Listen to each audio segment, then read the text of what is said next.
Hey everyone, I am here at the Kyoto Tower in Kyoto, Japan, and I am here with a specific culinary goal in mind.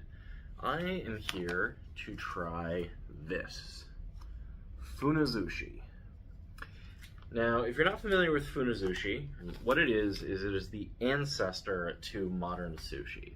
Sushi as we know it is only about 400 years old. But before that, before the invention of sushi as we know it, a much more common method of eating fish was funazushi, which essentially they would take fish and they would ferment it by packing it in rice, and once a year or so they would swap out the rice, and lactic acid builds up in the fish and keeps it from spoiling, and they usually age it for at least a year, commonly 3 years, and there are reports of 100-year-old funazushi still being perfectly edible. It apparently ages like wine, like the longer you eat it, or the longer you age it, the stronger it gets. And so, editor's note, Funazushi is actually a type of narezushi, which is the broad category of fermented fish that originated in Southeast Asia and spread to Japan sometime around the 8th century AD. Whereas funazushi is the specific type of narezushi made from crucian carp that is a specialty of the Lake Biwa region. It is the most common type of narezushi, but it is not the only kind. Important distinction. Me, I absolutely love sushi. Sushi is my favorite food on the planet. I have dined at Michelin-starred sushi restaurants. I recently dined at my favorite sushi restaurant, Isane Sushi Bar over in Tokyo. Definitely check them out sometime, but get a reservation. I spoke to Chef Onuki, the sushi master at Isane Sushi, and I asked him if he had tried funazushi, which of course he had. And he says its primary value is a historical one, not a culinary one. I've heard mixed reports on this. I've heard it's supposed to smell god-awful, but taste really savory and complex. I've heard it compared to like blue cheese. So I'm really curious as to how that's going to go. I have not actually found an English language taste test of this anywhere, so I decided to go ahead and make one myself while I have this. I bought this at a place called Uoju in Nishiki Market, which was bonkers crowded today. It was like 4 o'clock on a Monday and everything was about to close, and it's raining cats and dogs outside. Matter of fact, I saw an old man starting to load animals on a boat. That's how bad it is out there. Nishiki Market completely slammed. The tourism in Kyoto is out of control. But I did manage to find it. This package, which contains what appears to be 6 or 7 pieces of funazushi, cost me 1,800 yen, which at the time of this recording is roughly $12 US.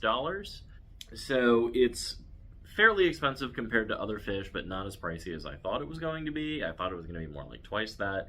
And I'm glad that they sell it in like a reasonably small quantity. So if I end up not liking it, I'm not wasting a whole bunch of food. But I mean, I really like blue cheese and stuff, and if it tastes like that, maybe it'll be great. I am chasing this with some El Cheapo sake that I found at the Family Mart across the street, which I think is really hilarious. I didn't notice this until just before I recorded this video. I didn't look at what it was called. With my funazushi, I am drinking a sake called Funaguchi. So, I tasted a little bit of it earlier. It's pretty decent for 200 yen sake. But I just needed something to drink, and I figured sake was more traditional than beer. Oh, also they give out free chopsticks at Family Mart, or at least I think they do. They didn't charge me for them. Anyway, so without further ado, I am going to sample this crazy funazushi. I do not know how to open this, so give me a moment. Yep, here it is, out of the package. I had to, you can't carry knives in Japan, so I had to make a little makeshift cutting tool out of the lid from the sake. But I got it open. There was a little bit of liquid in there. And what I found particularly interesting was there is no unpleasant smell. It does smell fishy, but not in an unpleasant way. I would actually say it's a less strong smell than even like canned tuna. If you've ever had like mackerel sushi, that's one of the kind of stinkier ones, and even that doesn't smell bad, it just smells strong. And this doesn't even smell as strong as that. I'm genuinely surprised. I thought I was gonna have to like air out the hotel room, but it's not bad. There's a lot of like liquid in the package. There seems to be some like, I guess they included some of the rice that you fermented in. I don't know if you're supposed to eat that. I can't remember. But so sushi, the word sushi means sour rice. And this is how it got the name. What they do with sushi vinegar now in rice is what the fish was doing before. So maybe I am supposed to eat the rice. I'm going to try it. But without any further ado, this time I mean that, it's time for me to try my very first piece of Funazushi. Yeah, doesn't smell bad. Itadakimasu.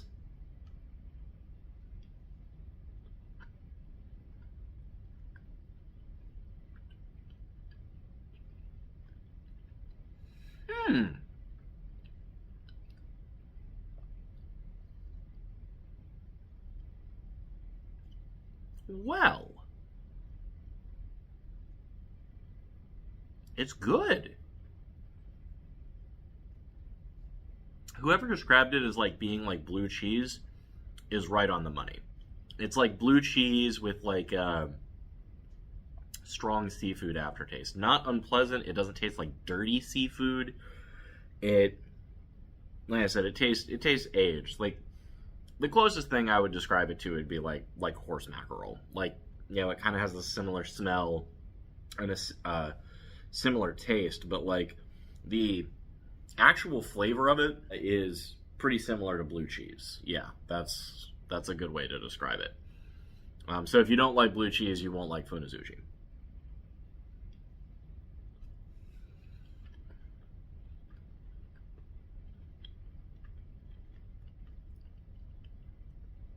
Texture-wise, so as you can see, it has some skin on it, and the skin is a little chewy, kind of similar to raw squid or cooked squid. I mean, pretty much all squid is chewy. The texture of the meat itself, I mean, you can kind of see it here. It's crumbly. Editor's note, I would actually find out later that the meat is actually what I thought was the skin, the sort of pinkish part on the outside, and the orange part on the inside that I thought was the meat was actually fish roe. It's the eggs of the fish that they stuff into the cavity of the fish when they pickle it, and it is served with the fish, and so you get two different textures, but it all kind of tastes about the same. So it was difficult to tell what was what aside from texture. But that is what you're looking at here. Pink part, meat, orange part, eggs. Crumbly. Kind of in the same way that like canned tuna is crumbly, but instead of crumbling into like fibers, it crumbles into like crumbs.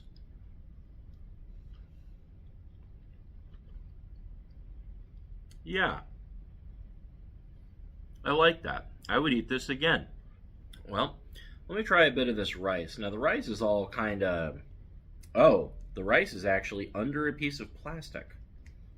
That's interesting. There's like some plastic wrap involved. I guess to keep the fish separated from the rice? I don't know. Here's some of this rice. I don't know if I'm supposed to eat this.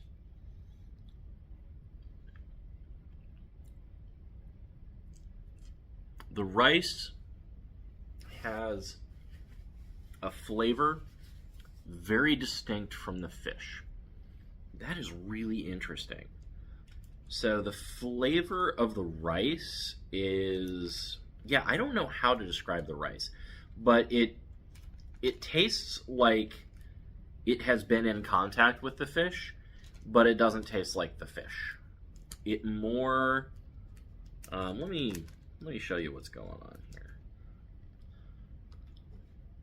There's this plastic sheet, which I don't actually know what to do with.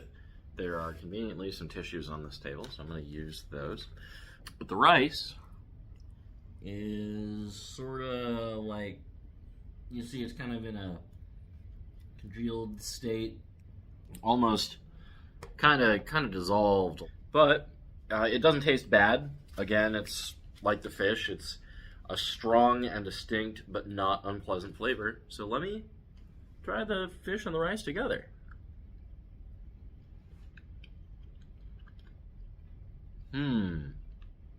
Now that combination is different. And when you add the rice, it's distinctly more fishy. Again, not unpleasant. But the rice has sort of the rice is very salty. Salty in a similar way to like ume plums, if you've had those, common in onigiri. Similar in that way where it's like saltier than it would be if you just added salt. And it's a different kind of salty. So the rice is salty and a little sour. Yeah, it's got like kind of an acidic quality to it.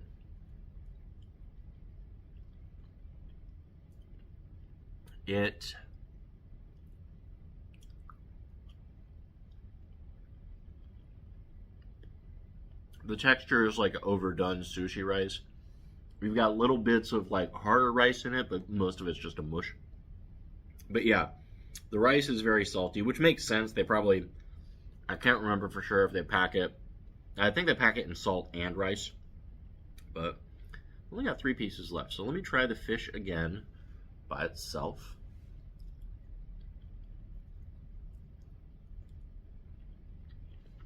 Okay.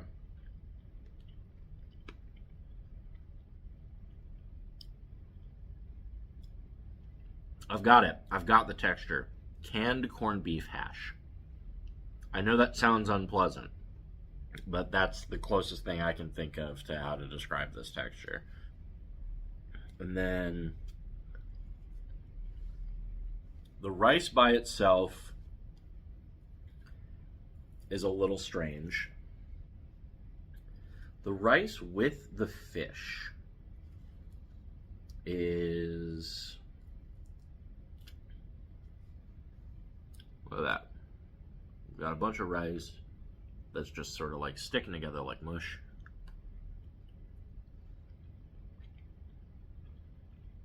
That is altogether a pleasant experience. It's worth trying, especially from a historical standpoint, because they've eaten this stuff for millennia. I don't know if it's something that I would go out of my way for again, or that I would have a craving for in the future. But as far as, is it good? Yes, it is actually good. It's very, very strong, very salty. Matter of fact, I'm going to take a drink of this Funazushi I've been sitting here ignoring.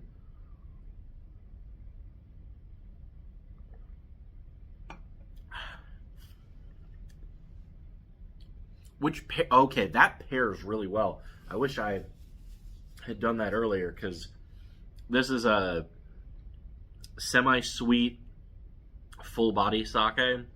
It's got a lot of savoriness to it, and that really bumped this up, honestly.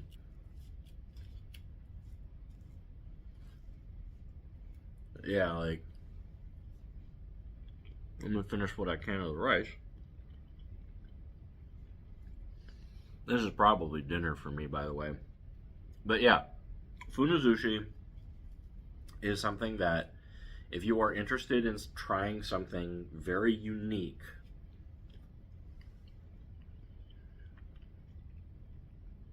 this would be pretty cool. Like I said, you can get it in the Nishiki market in Kyoto at a place called Uoju. which is right there on the main stretch. I wasn't able to find the sign for it, but I just found it on Google Maps, and I looked until I saw a stall selling this, and they had it. The guy was really nice when I bought the Funazushi because he almost certainly did not expect a white guy to come up and ask specifically for Funazushi. So he was very excited to sell it to me. But yeah, like, this is good. I'm gonna finish this. Nothing's gonna go to waste here, because it's genuinely good. It's very weird. It's not gonna be for everybody. But yeah, I would say if you like stuff like blue cheese, like a really strong blue cheese, like a gorgonzola or something like that, you will enjoy this. Everything that I read online about it, except for the smell, has been correct. I was actually told, or I actually read that it's supposed to smell like raw sewage, which it doesn't. Like, it doesn't even smell unpleasant. That, I think, is the most surprising thing. The taste was more or less what I expected, but the smell, I was expecting a lot worse. And I'm glad it wasn't bad. But yeah, I like this. I would recommend trying it if you ever where they sell it. It's worth noting this is a modern day Japan. It's really hard to find, and this is a specialty of Lake Biwa, which is right next to Kyoto. There's a little town called Biwa where there are actually restaurants that serve this. But that's pretty much, unless you go out there, you're pretty much stuck having to just, like, buy it as an ingredient, like this. I don't know if there are any other, like, meals that you make with this, or if you just eat the fish and the rice by itself. I have no idea. But it is a very interesting meal to have. It's interesting for its historical value. It does actually taste good. I like it. Am I going to go rush back to Nishiki and get another batch of it before they close? No. But I wouldn't say it's addictive. It's good. Now, yeah, I'm going to agree with Chef Onuki. I do prefer regular sushi to this. Honestly, the fresh raw fish and the vinegared rice, that is addictive. This is good for, like, a once in a while thing. Apparently it's eaten mostly only on special occasions anyways, at least here. And for me it's a special occasion, because the special occasion is that I'm in freaking Kyoto. But yeah, I'm going to sign off and finish this because I don't know what else to say, and it's going to take me a few minutes. But I hope you've enjoyed this after I have edited it down considerably. And feel free to shoot me any questions in the comments if I actually end up uploading this to YouTube, which I don't know if I will. Alright. Bye, everybody.